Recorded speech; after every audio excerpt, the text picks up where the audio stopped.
Daawwattoota kiyyaa biizaa kunuu irra buuseen jira jechuudha eelirra. Haala kana fakkaatuun irra buuseen jira. Mee aga dhumaatti na hordofaan isiniin jedha daawwattoota kiyyaa. Baay'ee Itoophiyaa keessatti wanti hundumtuu elektirikiidhaan alatti waan hojjetamu nutti hin fakkaatu. Oolmaan koo guyyaa har'aa kushiinaa keessa. Nagaan dagannee nagaa fi araarri waaqayyoo bakka isin jirtanitti isiniif haa baay'atu. Akkam jirtu hordoftoota boonii nagaa keessanii an nagaa koo dhagalannoo waaqayyoof haa ta'u. Chaanala keenyaaf aaraa kan taatan subscribe gochuun maatii keenyatti dabalama. Viidiyoo keenya yoo jaalattan like gochuu hin dagatinaa jecha. Egaa oolmaan koo har'aa manuma keenya keessatti haala salphaadhaan elektirikii tokko yoo osoo hin fayyadamne akkamitti biizaa hojjechuu dandeenya kan jedhudha. Egaa viidiyoo kana haga dhumaatti kan daawwattan yoo ta'e waan hundumaa jechuudha kanarraa barattu jedhee abdiin qaba. Egaa yeroo baay'ee Itoophiyaa keessatti elektirikii mana keenya keessaa hin qabnu yoo ta'e baay'ee waan nutti ulfaatu nutti fakkaata. Yeroo immoo elektirikii homaayyuu nu barbaachisu haala salphaa ta'een biizaa hoteela dhandhee kaaffee garagaraa dhandhee birrii 600-700 nyaannu manuma keenya keessatti haala salphaan akkamitti hojjannaadha. Viidiyoon kiyya guyyaa har'aa. Egaa aga dhumaatti na hordofaan affeerraa kiyyaadha. Egaa biizaa kana hojjechuudhaaf maaltu nu barbaachisa? Shunkurtiidha, qaaraadha, akkasuma timaatimaan nu barbaachisa. Qaaraa gosa lamaadha kan inni muree jechuudha. Xirefee fi suuyyaa isa jedhamudha kan inni muree. Shunkurtiis immoo haala kanaan dhedheeressee kan inni mureedha. Timaatimii haala kanaan kan inni muree. Akkasuma liitii kiyya kan inni bukeesse haala kanaani. Yeroo baay'ee mana keessan keessatti akka namaa akka hibiluu tambulaan sirbaan dudda namaa cabsa jedha Oromooni. Akkuma ofii keessanii beektan yookiin akka mana keessanitti hojjetadha yeroo baay'ee. Ani duqeetii hin fayyadamu biizaa kana mana koo keessatti yeroo hedduuf nan fayyadama garuu duqeetii hin fayyadamu yeroon duqeetii fayyadamus jira. Kanumaan hambaashaa daakuu hambaashaadha qopheeffadhirraa kan biizaa kana hojjetadhu.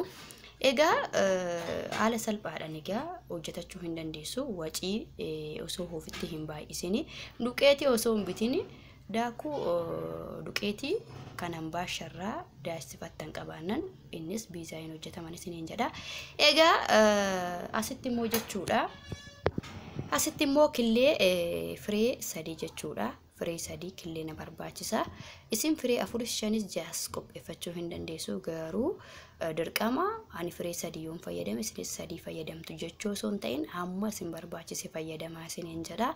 Egaa kana qofa miti. Asitti haala kanaan abidda irratti sugoo qopheessee jira jechuudha. Sugoon immoo biizaa na hojjennu dirqama nu barbaachisa. Sugoo haala kana fakkaatuun timaatimii fi shunkurtaa walitti qopheessee jira jechuudha. Barbaree walitti naqee abidda irratti hojjedhe jechuudha.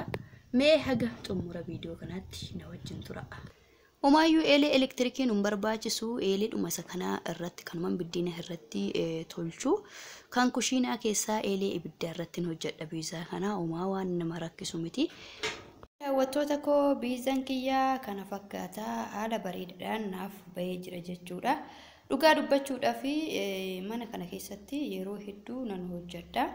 Biizas akkaataa mana keessanitti hojjetadha. Namarraa ilaaltanii akkuma namaatti osoo hin taane yeroo tokkos mo'aa mataa keessanii yaaluun barbaachisaadha. Egaa ani akkumaan jalqaba viidiyoo irratti isinitti himee duqeetii kanuma hambaashaa fayyadame jechuudha. Duqeetii normaalii kan suuqarraa bitee miti. Isinis mee akkanatti yaala akkan ani yaale kanatti yaala. Elektirikii malee eelee lafaa yookiin eelee ibiddaatti yeroo baay'ee wanti hunduu akka waan nu mijanneetti ilaala jechuudha. Tooftaa beennan wanti kamuu ibidda irratti hin hojjetama. Ani kunoo biizaa kana jechuudha har'a eelee ibiddaa irratti kan hin hojjedhe elektirikii irratti miti. Namoonni dhumti kaaniyyuu elektirikii warri qabanii biizaa akkanatti hojjechuu hin sodaatu. Waanuma kamuu yaaluun barbaachisaadha isiniin jedha. Egaa ani biizaa mana koo keessatti yeroo na barbaachisetti akkanatti haala kanaan qopheessee fayyadama. Akkuma jalqaba viidiyoo irratti egaa isiniif ibsee killeedha, timaatimii, shunkurtii akkasuma qaaraa fayyadamee sugoosaa jalatti nan fayyadame haala kana fakkaatuun xiqqoo qas godheetani kan inni irraa fuudhee jechuudha. Gubbaan isaa irrallee haala kana fakkaatuun sugoosaa itti diimateeti jechuudha kan inni irraa fuudhee. Unqulaaliin isaallee gubbaarratti bilchaateti kanarraa fuudhee yoo akkas hin taane yeroo mummurtanii nyaattan isinitti hin tolu jechuudha. Daawwattoota keenya Itoophiyaa keessatti egaa wanti kamuu mo'aa barbaada, shaakala barbaada malee wanti hin danda'amne kamuyyuu hin jiru. Amma dhugaa dubbachuudhaaf biizaa kana hoteela yookiin kaafee garaagaraa dhattanii yoo fayyadamtanii qarshii 800 700 aga kumaatti jechuudha. Aga kana gaa hin guddatu. Aga kanas xiqqoo itti deddeebitanii hin nyaattanii kan kaafee kan mana keessanitti immoo hojjettanii akkas isiniin jedha daawwattoota keenya gidduudhanii bilbilatu narra galee jira dhiifama isiniin jecha egaa waan dharraatan jechuudha akkanatti mana keessan keessatti hojjedhaatii nyaadhaa ijoollee keessanillee sapiraayisii godhaan isiniin jedha viidiyoo kiyyallee laayikii godhaa adaraa keessanii warroonni na jajjabeessisan immoo baay'een keessan hordoftoonni koo galatoomaa ulfaadhaan isiniin jedha egaa aga viidiyoo biraatiin walitti deemnutti baay baay.